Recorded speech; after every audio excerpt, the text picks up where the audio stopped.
Hello, my dear doctor. I'd like to talk on an approach to hemolytic anemia. It's very important that to go to the underlying etiologies of hemolytic anemia. So we need to have a very good approach, simplest form of the approach, so that we can clean out diagnosis in our exams, my dear. Yes. So let's talk on them. Just follow me what is written in your notes. Hemolysis is the premature breakdown of RBCs before their normal lifespan of 120 days. We know that 120 days is the normal lifespan of the RBC. Before the 120 days, the breaking down of RBC, definitely the hemolysis. So it occurs in the circulation, means within the vessels that we call that the intravascular, or in the reticuloendothelial system. There is a macrophages of the liver, spleen, bone marrow. There is extravascular, means other than the vessels. Other than the vessels is RAS system, is the reticuloendothelial system, is the extravascular site of breakdown of RBC, means the hemolysis. Most importantly, right, we need to think about the extravascular, means the spleen, and also the macrophages of the bone marrow as well as the liver. In the sickle cell anemia, lifespan may be as short as the 5 days. Hemolysis may be asymptomatic, but if the bone marrow does not compensate sufficiently, a hemolytic anemia results. An approach is first to confirm the hemolysis and then find the cause, try to answer the 4 questions.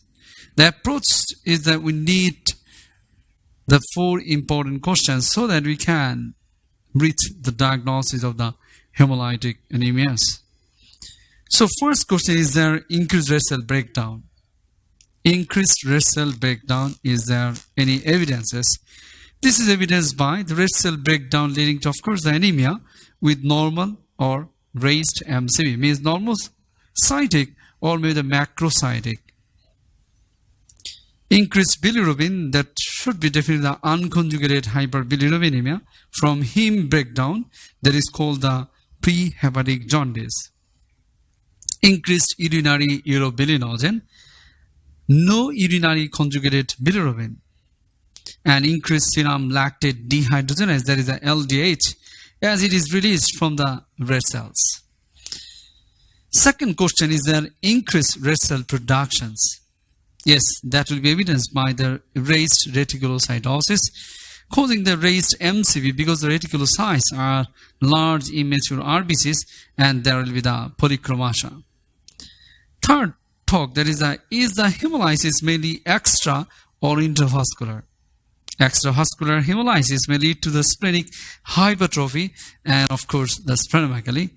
And features of intravascular hemolysis are increased free plasma hemoglobin released from the RBCs.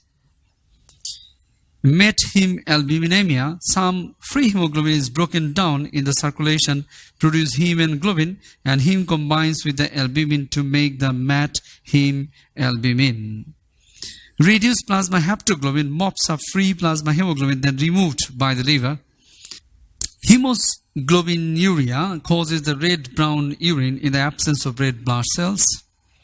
Hemosideриnuria occurs when haptoglobin binding capacity is exceeded, causing free hemoglobin to be filtered by the renal glomeruli. Alright. Absorption of the free hemoglobin via the renal tubules and storage in the tubular cells of the hemosiderin.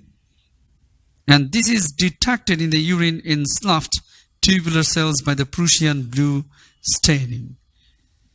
That is 1 week after the onset, implying a chronic intravascular hemolysis.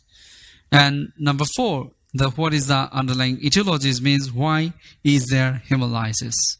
So the 4 important question number 1, is there increased red cell breakdown? Second, is there increased red cell production? Number 3, is it intra or extravascular? And number 4, what is underlying etiologies? So let's talk on a little box, will be really helpful, of the hemolytic anemias approach. So hemolytic anemias box, the questions we need to ask 4 important questions, but I'm saying this is the 3 questions that we need to ask. Number 1 questions that we need to talk, there is increased red cell breakdown. Hemolysis. Hemolytic anemia means that the number one question is the hemolysis. Means any evidences of breakdown of RBC. RBC breakdown. Increased or not. Second important question, hemolysis breakdown, and along with that I'm saying that having the increased red cell breakdown along with increased red cell production. So increased RBC production. Any evidences of RBC production? So question number 1, and then question number 2. Yes, is it intra or extravascular? Hemolysis where?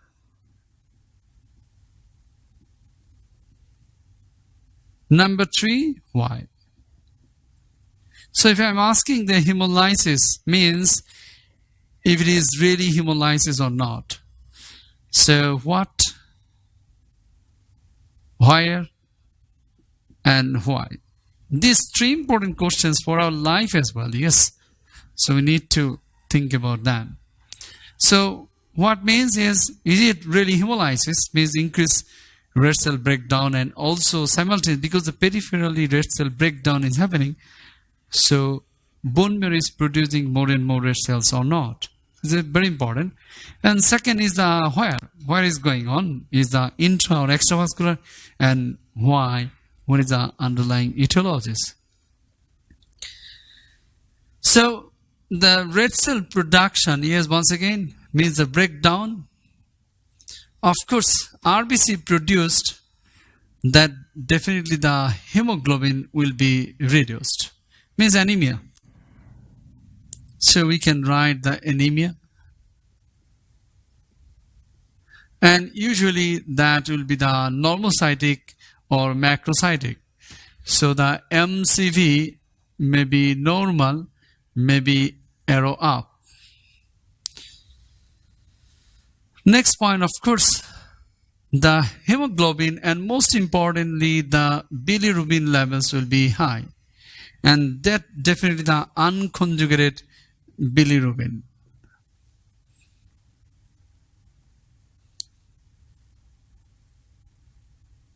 So increased urinary bilinogen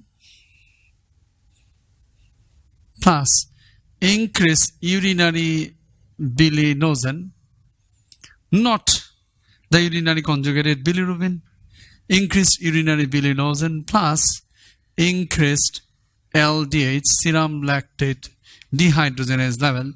So these important evidences that we need to know. So what I'm saying, minor, this is very important, that increased RBC production, definitely we need to know that anemia and jaundice. Very simple. Whenever we have found that the anemia and raised bilirubin, so please consider there is hemolytic anemia. In the absence of raised bilirubin, definitely in the absence of liver function deranged, means the liver functions are normal, bilirubin raised. In your data, think about the along with the anemia, means the hemolytic anemia. And also the increased urinary bilinogen and lactate dehydrogenase, another box that you need to remember. Increased red cell production. Production means, of course, if the periphery having a crisis, so the center has to give some of the immature things to come up into the periphery, as I talked in another video clips. So definitely the red cell production will be increased by the bone marrow, that leads to the reticulocytes will be increased, and these reticulocytes definitely will cause the MCV high. That's why you see the MCV macrocytosis. And because of the reticulocytes having the nuclear material, so they will be the blue color, having the RBC the red color, so there are the multiple color, so we called it polychromasia.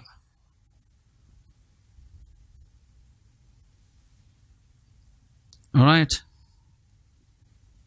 So what I'm saying, this is really important, the reticulocytosis is the single evidence that we need to think about it, so that we can understand that is due to the increased red cell production, increased red cell breakdown. Next question, why? Where? Why is the answer whether it is extravascular or intravascular? So I'm talking about the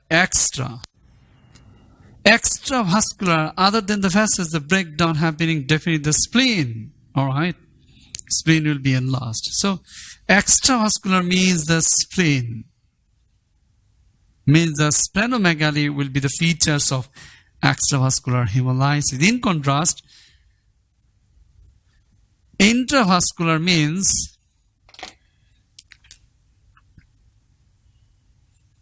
no splenomegaly.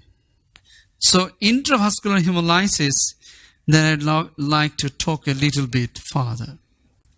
In intravascular hemolysis, free hemoglobin is released, which binds to haptoglobin. A haptoglobin becomes saturated. Hemoglobin binds to albumin, forming the MAT hem albumin, detected by the Schum's test or Schum's test or Schumann-to test, right? You can remember. Free hemoglobin is excreted in the urine as hemoglobin urea and hemosiderin urea. So my dear, we need to know what is intravascular hemolysis evidences. So let's talk a little bit, right? So in intravascular hemolysis, the free hemoglobin, excess free hemoglobin, all right, will be released, which binds to the plasma protein, that is the haptoglobin.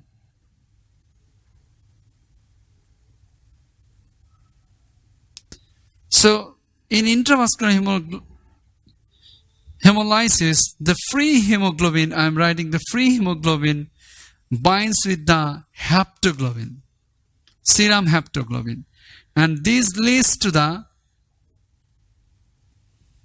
haptoglobin, serum haptoglobin will be reduced. Serum haptoglobin will be reduced. Next point. So the first thing, the free hemoglobin, excessive free hemoglobin will be there, and these excessive free hemoglobin, all right, they will bind with the haptoglobin first. Haptoglobin first. So free haptoglobin will be reduced, and this haptoglobin, yes, free haptoglobin and hemoglobin binding, both will be removed by the liver. So the reduce the free haptoglobin, one of the important findings of intravascular hemolysis. Next point, after haptoglobin is absent now in the serum, so what next? The free hemoglobin now, they will bind with the albumin after that. And these hemoglobin and albumin bind, that will produce MAT hem albumin. MAT hem albumin. So this is called the MAT hem albumin. All right, but I'm writing hem albumin MAT. So MAT hem albumin will be produced, and this can be detected by the Schum test.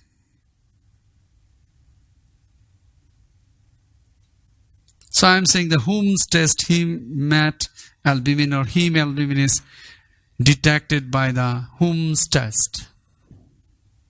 Just write down the way I'm writing mine, that would be really helpful. So the first things, of course, the free hemoglobin bind with the haptoglobin. Second, after that, the haptoglobin is not there in the peripheral blood, in the serum. So next point, the free hemoglobin binds with the albumin. And after that, free hemoglobin, after the albumin is saturated, after that what? They will come up into the urine as hemoglobin urea.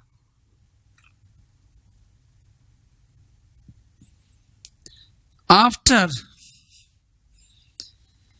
hemoglobin urea means the free hemoglobin is coming out through the urine. There is also excess amount of hemoglobin is coming out. In that case, that hemoglobin is absorbed into the renal tubular cells as hemosiderin. So that's why this, after that, hemosiderin, free hemoglobin, once again, absorbed in the renal tubular cells as hemosiderin. They come with the hemosiderin urea. So this is termed as hemosiderin urea, and that can be also diagnosed by the Prussian's blue stain. Yes, as I said that after the hemoglobin is coming out through the urine as the hemoglobin urea, that is, I said, hemosiderin urea occurs when the haptoglobin binding capacity is exceeded, causing free hemoglobin to be filtered by the renal glomeruli, absorption of the free hemoglobin via the renal tubules, and storage in the tubular cells as the hemosiderin. And this is detected in the urine. This is the hemosiderin that is sloughed out of the renal tubular cells found in the urine, that is detected by the Prussian blue stain. So just write down the Prussian blue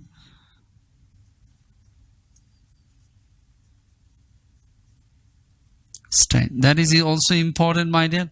So if I'm writing the Prussian blue hemosiderin urea, if I'm writing the Prussian blue, I'm writing the Hessian blue stain hemosiderin urea or Hessian blue stain. That will be helpful. So just write down the PR, means the Prussian blue stain, that also can detect. And of course, because of, you see, the starting with the free haptoglobin is binding with the free hemoglobin, so definitely the haptoglobin will be reduced. Yes, the next point, after that the haptoglobin is saturated, then next is the albumin. Albumin, once again, free albumin will be binding with the albumin and heme albumin mat or mat heme albumin. So that will also can be detected by the Holmes test. And after that, the free hemoglobin is coming out through the hemoglobin urea. And also, when this hemoglobin, free hemoglobin is saturated over the haptoglobin, these are also coming out through the renal tubules, and sometimes they are absorbed in the renal tubular cells as the hemosiderin and sloughed out tubular cells coming out through the urine. So this is called the hemosiderin urea, and that is also detected by the Hessian blue hemosiderin urea, Hessian blue stain. Yes, my dear, I'd like to talk a little bit further so that it will be really helpful. So, what I'm saying that the intravascular hemolysis, if I'm writing the intravascular hemolysis, is nothing but, intra means I'm writing the intravascular hemolysis, H. So, intravascular hemolysis means we need to remember H for haptoglobin first. What I'm saying? H for haptoglobin. Haptoglobin, haptoglobin, haptoglobin.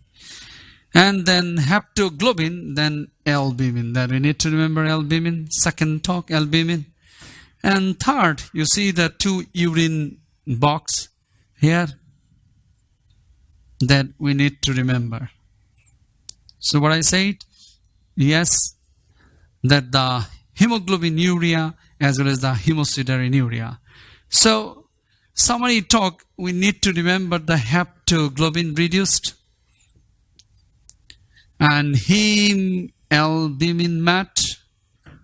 Alright, if I'm writing number 1, this one, number 2 findings, and number 3 findings, of course, there is the hemoglobin urea, and number 4 findings, that is the hemosiderin urea.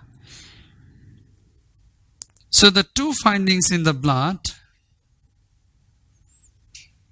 and two findings in the urine. So we can write that the intravascular hemolysis IVH is nothing but the H features. So H stands on, we are writing the haptoglobin, heme albumin mat, Hume's test, and hemoglobin urea and hemosiderin urea and Hessian blue stain. So once again I am writing, what is that? Haptoglobin. I am writing this is haptoglobin. Haptoglobin will be reduced. Next point, you see the heme albumin mat. Heme albumin mat is diagnosed by the Hume's test. I am writing Hume's test. Next point, you see the H for hemoglobin urea. So that is also detected in the urine as a hemoglobin urea. And of course, next point, you see hemoglobin urea is of course the dark urine or dark brown urine or the red brown urine without RBC negative. Next point, you see that the hemosiderin urea, I am writing hemosiderin urea, and that is also detected by the Hessian blue stain.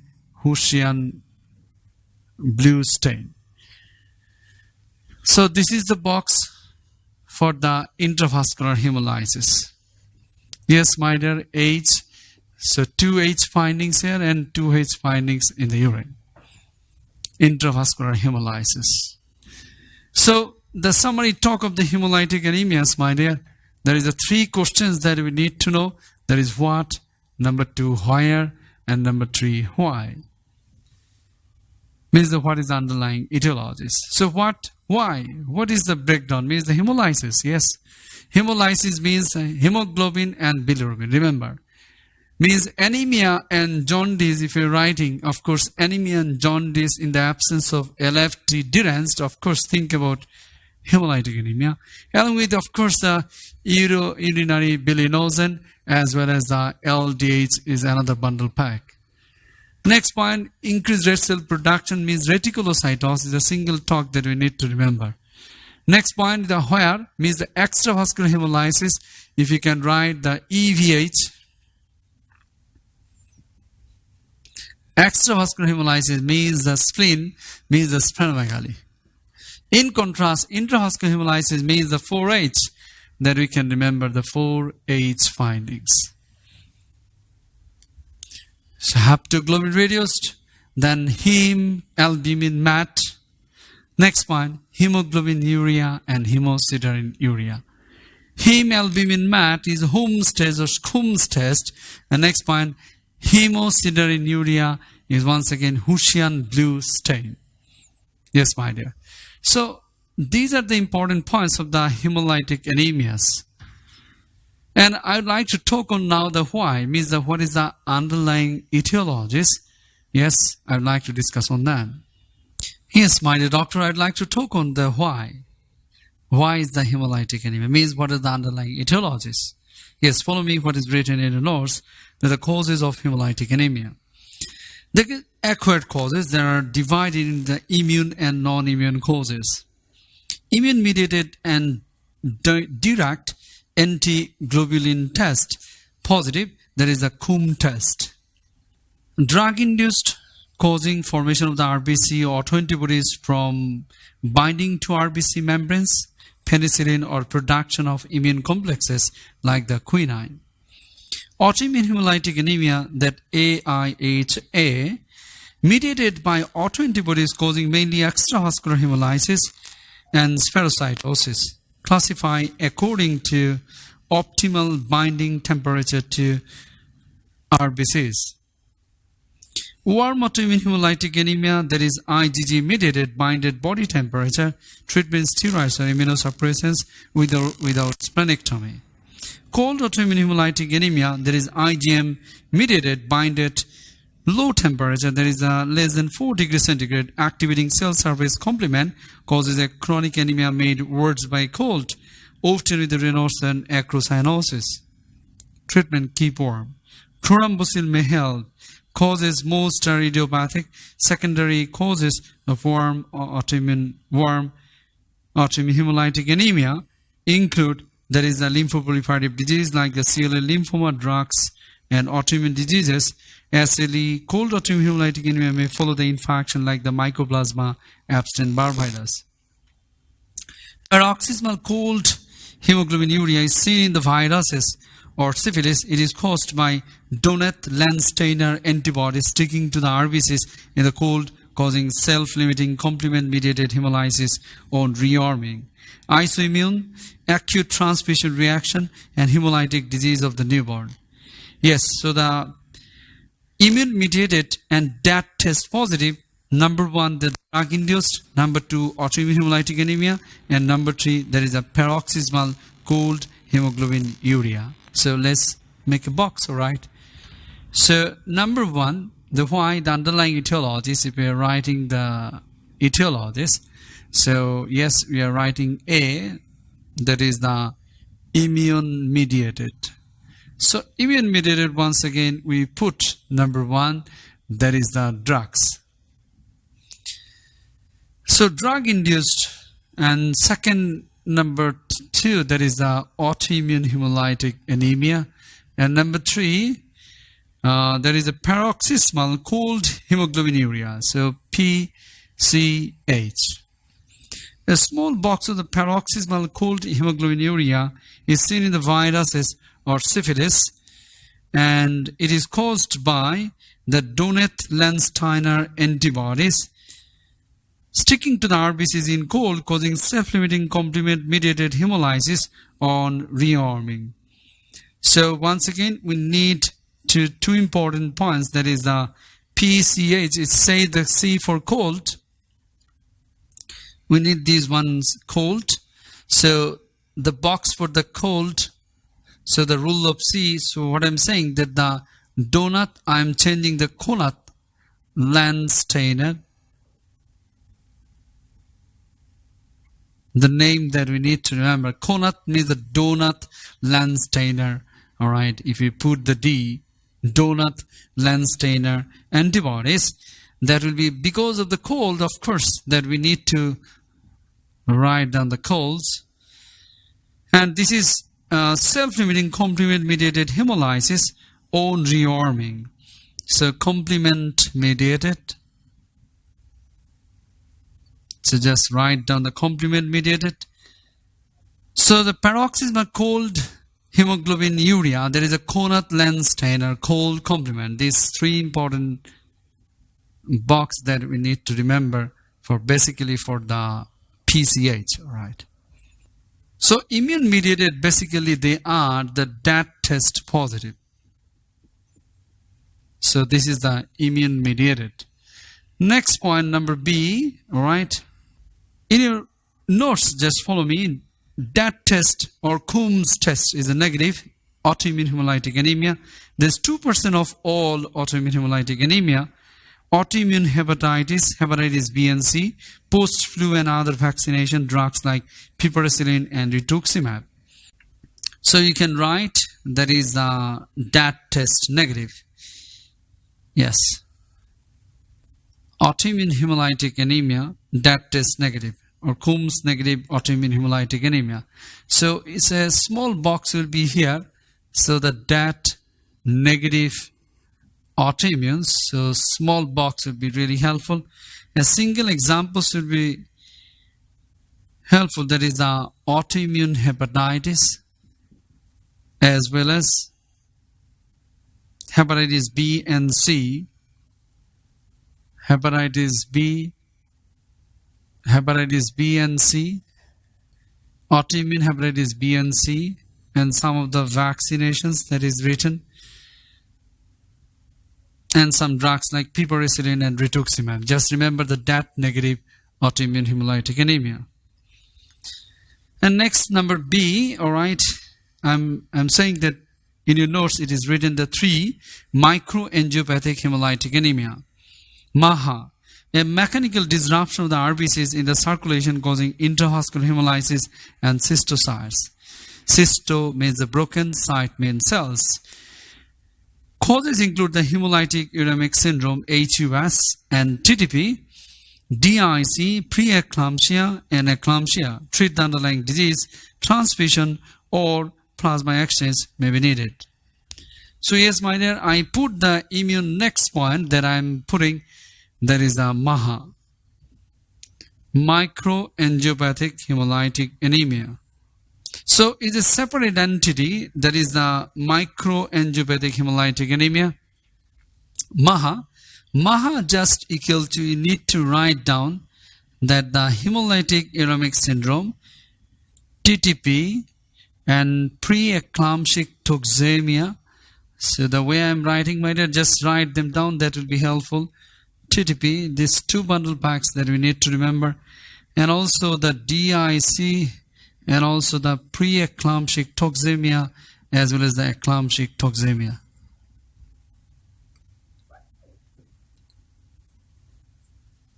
So yes, my dear, MAHA means HUS TTP DIC. Say with me, MAHA means HUS TTP DIC, PET, and ET. Next, sometimes yes, the C is an infection. We can find the infection, the most important infection, the malaria, that we need to remember, malaria. In your notes, it is said that malaria, RBC lysis, and black water fever, that is hemoglobinuria.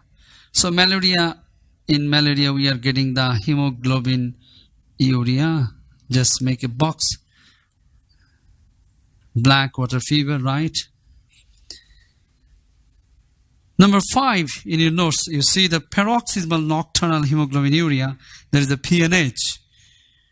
Marshava-Micheli disease is a rare acquired stem cell disorder with hemolysis, especially at night, hemoglobinuria. Marrow failure with thrombophilia, visceral thrombosis like hepatic, mesenteric, renal, and CNS veins. And pulmonary emboli predict poor outcome. Urinary hemocysteine positive RBCs are sensitive to complement-mediated lysis due to abnormal surface glucosyl phosphatidyl ionocetal GPI shown by the cellular immunophenotyping. HAMS test positive in vitro acid-induced lysis, rarely done nowadays. Treatment anticoagulation, eculizumab has a role, so stem cell transplantation is less needed. Paroxysmal nocturnal hemoglobinuria, just write them down. D is an paroxysmal nocturnal, means the PNH. And the name is a Marshava-Micheli disease. So Marshava-Micheli disease, MMD. Just write down. That's it.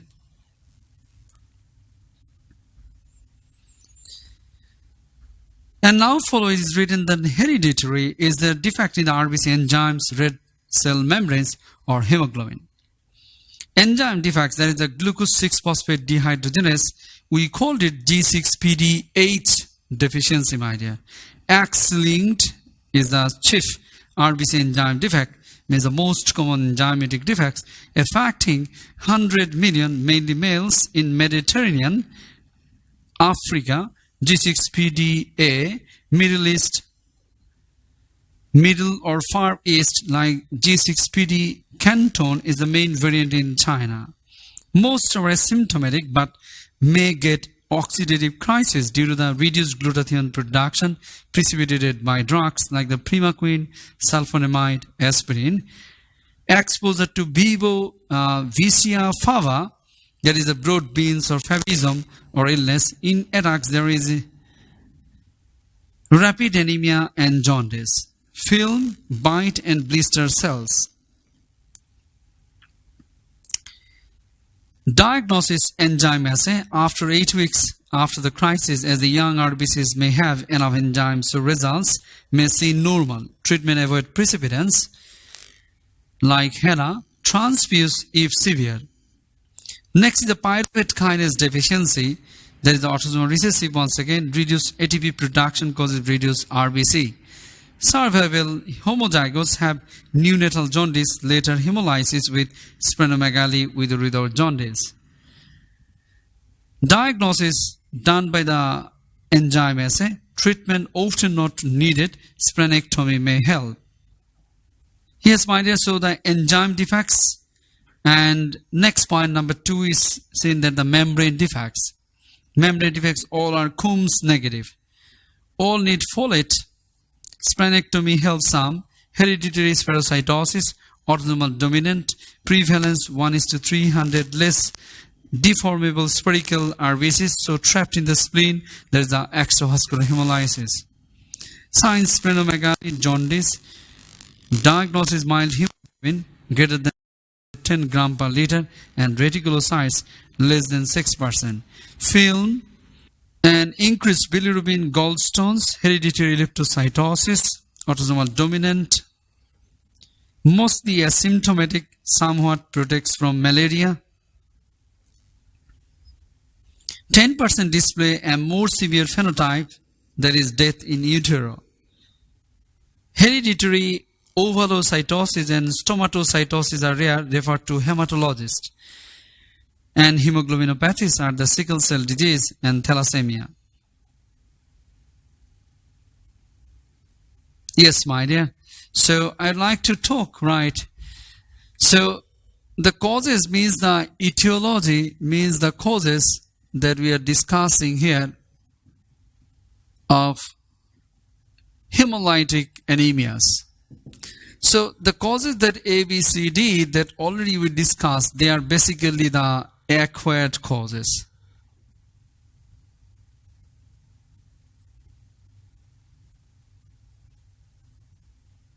Yes, acquired causes. Now in contrast to the acquired causes, we need to talk about some of the congenital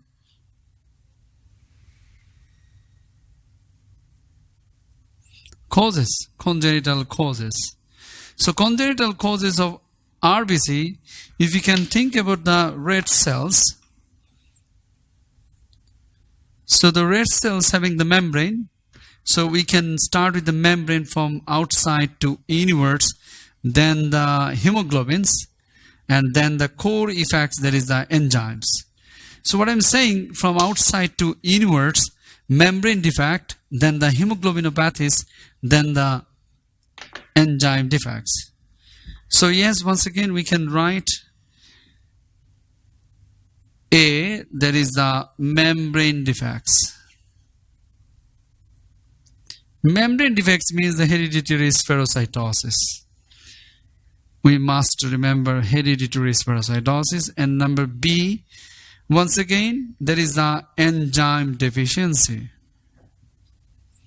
Enzyme deficiency, of course, that is the G6PD8 deficiency. Is the most common, is very hot topic for the exam, my dear. G6PD8 along with the pyruvate kinase deficiency that we need to also remember. Number C, that is the hemoglobinopathies. Hemoglobinopathies, once again, that is the sickle cell disease and thalassemia.